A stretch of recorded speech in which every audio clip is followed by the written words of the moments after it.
یہ ہفتہ وار بائبل کا درسی واز Plainfield Christian Science Church Independent کی جانب سے ہے جو نیو جرسی امریکہ میں واقع ہے۔ مزید معلومات کے لیے آپ ہماری ویب سائٹ ملاحظہ کریں www.plainfieldcs.com۔ یہ سبق 28 نومبر 2021 بروز اتوار ہفتہ کے اختتام پر آپ کے مطالعہ کی غرض سے تیار کیا گیا ہے۔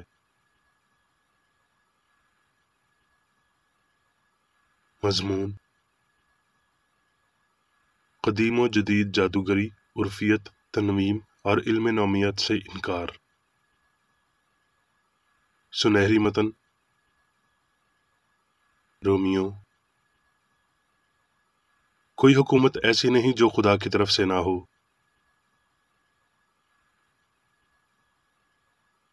جوابی مطالعہ: خروج۔ اور خدا نے یہ سب باتیں ان کو بتائیں: خداوند تیرا خدا جو تجھے ملک مصر سے غلامی کے گھر سے نکال لایا میں ہوں۔ میرے حضور تو غیر معبودوں کو نہ ماننا، تو اپنے لیے کوئی تراشی ہوئی مورت نہ بنانا، نہ کسی چیز کی صورت بنانا جو آسمان میں یا نیچے زمین پر یا زمین کے نیچے پانی میں ہے۔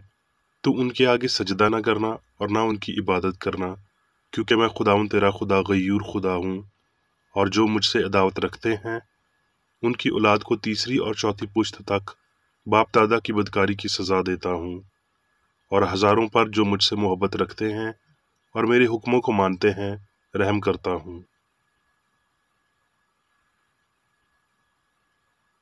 درسی واز بائبل میں سے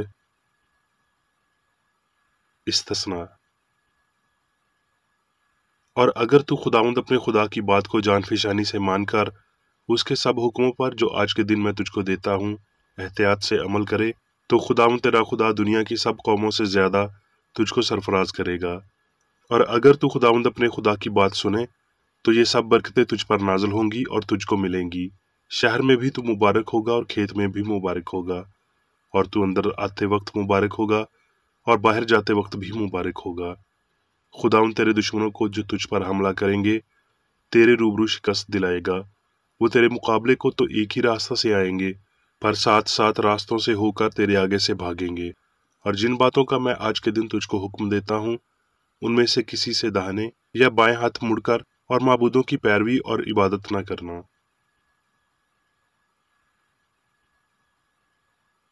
یسایہ: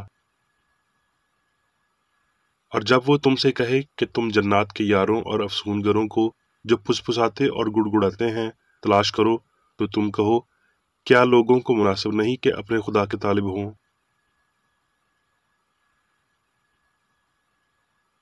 سیموئیل: اور سیموئیل مر چکا تھا اور سب اسرائیلیوں نے اس پر نوحہ کر کے اسے اس کے شہر راما میں دفن کیا تھا، اور ساؤل نے جنات کے آشناؤں اور افسون گروں کو ملک سے خارج کر دیا تھا۔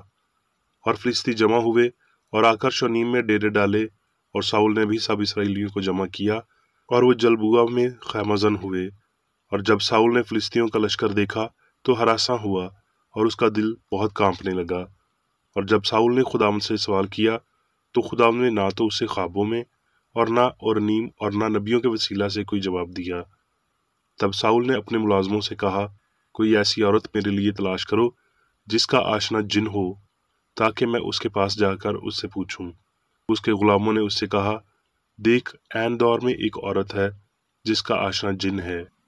سو ساؤل نے اپنا بھیس بدل کر دوسری پوشاک پہنی اور 2 آدمیوں کو ساتھ لے کر چلا، اور وہ رات کو اس عورت کے پاس آئے اور اس نے کہا، ذرا میری خاطر جن کے ذریعے سے میرا فال کھول، اور جس کا نام میں تجھے بتاؤں اسے اوپر بلا دے۔ تب اس عورت نے کہا، میں کس کو تیرے لیے اوپر بلا دوں؟ اس نے کہا، سیموئیل کو میرے لیے بلا دے۔ جب اس عورت نے سیموئیل کو دیکھا تو بلند آواز سے چلائی۔ تب بادشاہ نے اس سے کہا، ہراساں مت ہو۔ تب اس نے اس سے کہا، اس کی شکل کیسی ہے؟ اس نے کہا، ایک بوڑھا اوپر کو آ رہا ہے اور وہ جبہ پہنے ہوئے ہے۔ تب ساؤل جان گیا کہ وہ سیموئیل ہے، اور اس نے منہ کے بل گر کر سجدہ کیا۔ سیموئیل نے ساؤل سے کہا، تو نے مجھے کیوں بے چین کیا کہ مجھے اوپر بلوایا؟ ساؤل نے جواب دیا، میں سخت پریشان ہوں، کیونکہ فلسطی مجھ سے لڑتے ہیں اور خداوند مجھ سے الگ ہو گیا ہے،